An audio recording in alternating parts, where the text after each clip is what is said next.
từ lúc tôi sai dù chế chỉ nói yếm san là một chế nó ba con là nó một trái một trái khoai nhẹ đó cái tao trong này tao này một chế nó tao này nhỏ nhỏ bây giờ nó sẽ giờ muốn chế thì anh cho thế luôn tao này nhỏ nó này tôi rồi nhỏ nó chế tao này tôi dùng qua hồi để lọt lọt tao để lọt cho chế nhiều tâm món nó đừng chế chế chế chỉ một tên ôm mồiอยู่nọแล้วอยู่หลอดซอยอยู่มาเลยเราเอาอยู่ซิลูแล้วในตัวจอnó màอยู่cho net gì mà xin chủ đêm mà xin cho cờ thì nó như gì nó là một chế đó nhà ba rồi em mù đó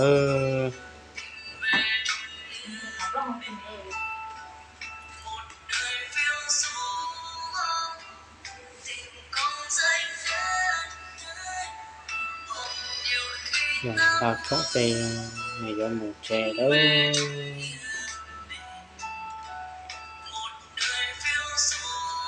nhưng mà chụp đến khâu đó thì đến ta khâu đó chú xem luônถ้าผมฝึกหนูก็เท่านี้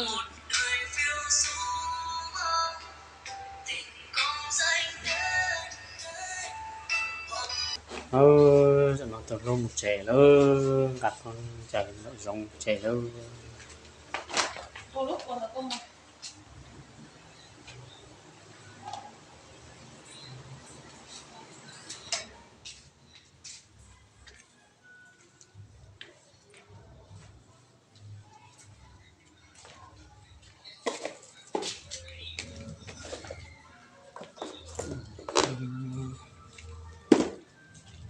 không một trẻ đó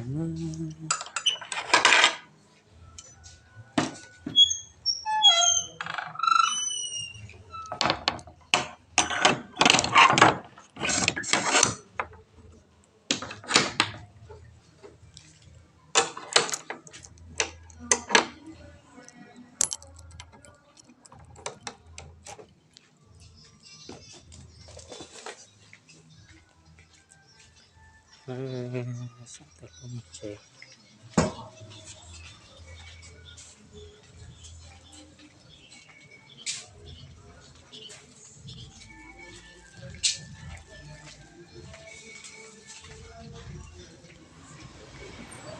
cảm ơn nó to nó thì nó hỏi đây tiền nó này một trẻ đó nó hỏi lấy bạn đây rồi một trẻ đó sẽ chống cơ đi theo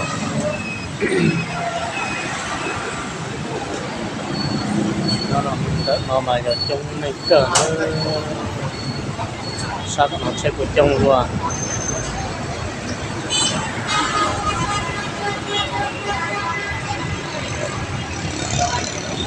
chống cờ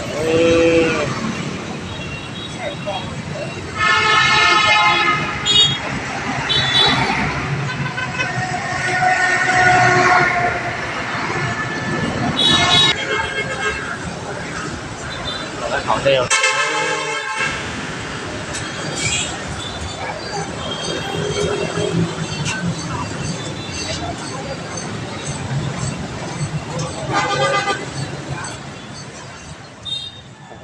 còn nhà cho quan niệm trẻ nó trẻ cho nhà rồi trẻ tụi nó một thời nhà cho hít cái này chọn xin này cho nó chọn nhà lò lò cho từ lúc một trẻ đó sao từ lúc một trẻ đó nhà còn trẻ đó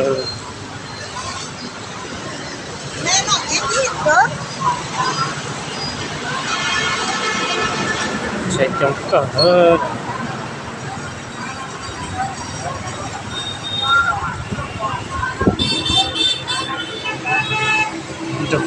đã trong nó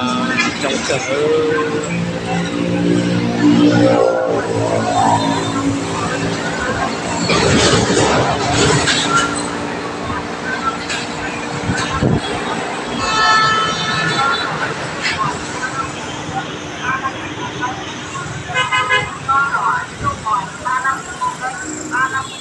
giờ cái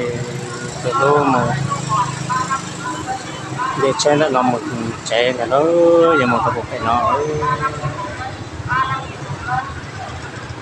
nho đỏ siêu ngọt 35.000 một cân, 35.000 một cân.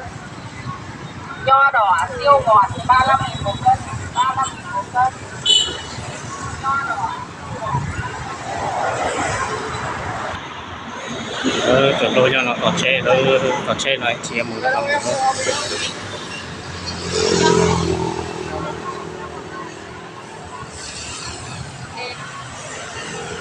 Như vậy thì mấy năm nay rồi.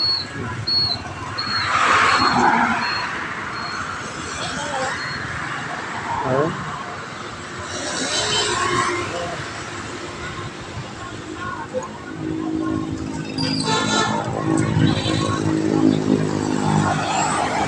Hay kiểu nữa.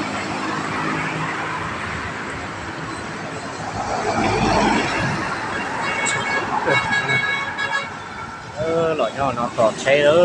có chơi mà em một chơi đó mà nó gì có chơi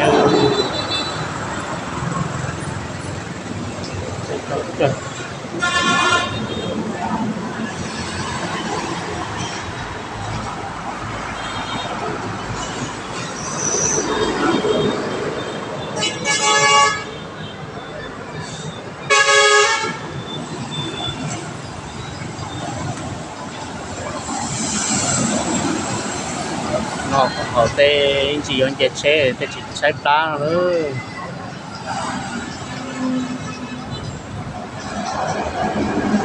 sợ chết rồi một cái hòa bình nữa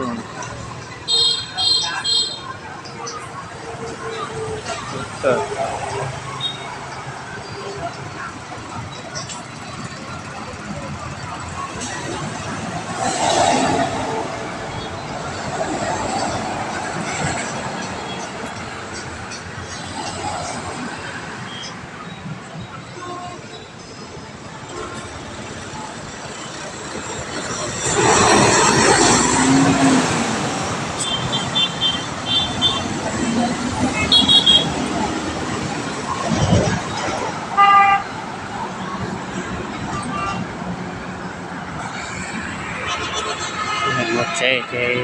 cá một xe nữa